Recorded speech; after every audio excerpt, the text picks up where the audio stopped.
Hi guys! Another day, another video na naman tayo. Sana di kayo magsawa sa boses ko. Char! For today's video guys is pupunta pala kami ni Mr. magpahilot kasi napila yung sa may likod ko.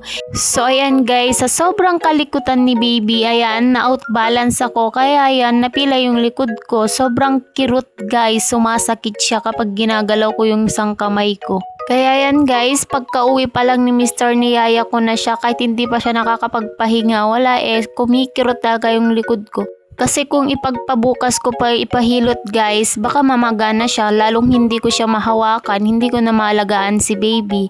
Kaya yan guys, nagmotor na lang kami kasi malayo-layo din naman onti yung pagpapahilutan dun mula sa bahay hanggang dun sa bahay ng manghihilot. Tapos dyan guys, iniwan na lang pala namin si baby sa bahay kasi tulog na siya kaya pinabantay na lang namin kay mama. Tapos dyan guys is hapon na kaya hindi pwedeng idala si baby kapag hapon na kasi baka madiliman pa kami sa daan mamaya.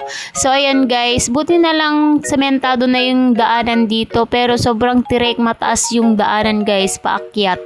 So ayan guys, malapit na kami.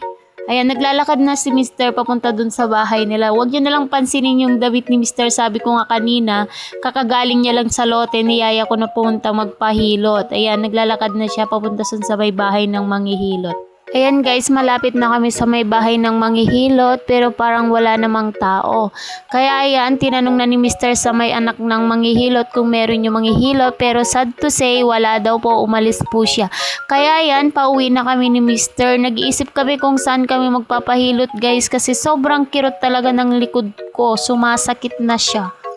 Tapos sabi ko kay Mr. daan-daan lang siya sa pagmaneho kasi baka mahulog kami sa baba. Ang tir kaya ng daan guys, mahulog ka pa sa maling tao. Ano daw? Char! May dinaramdam na nga lang, kaya pang magbiro. Tawa na lang natin yung sakit. Tapos yan guys, nakapag-decide na kami ni Mr. na magpapahilot na lang ako sa tite niya dun sa may kapitbahay nila mama. So ayan guys, tinitiis ko talaga yung sakit at kirot kasi ang sakit talaga, promise, 100%. So ayan guys, habang hinihilot pala ako dyan, napapa-araray talaga ako kasi talaga as in ang sakit, di ko ma-explain. So ayan guys, tinuturo ko pala dyan kung saan banda yung masakit. Para alam ng manghihilot kung saan banda yung hihilutan.